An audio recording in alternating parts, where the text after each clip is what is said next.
How to cancel ProtonMail subscription. In this quick tutorial, I'll be showing you guys a quick and easy way to cancel your ProtonMail subscription if you have the Pro plan. First thing you have to do is open up your web browser, go to the search bar and search for ProtonMail, hit enter, and then click on the first link that you see, protonmail.me.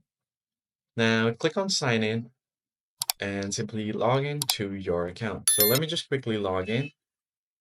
Once you've logged into your account, all you have to do is you'll land on the inbox page first, and at the top right corner of your screen, you'll find your profile, and right beside this is a gear icon to go to settings.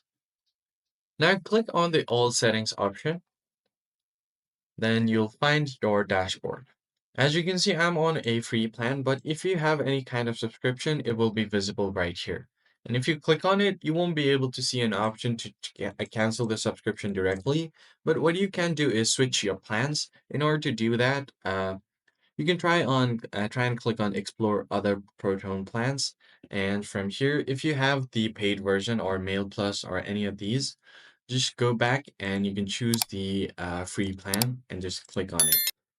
So click on free plan, and then once your subscription will be expired, you no longer will be charged your subscription. And once that is expired, you will be switched to your free plan and you should be able to cancel the subscription easily.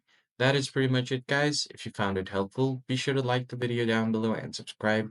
I'll see you guys on the next one. Thanks for watching.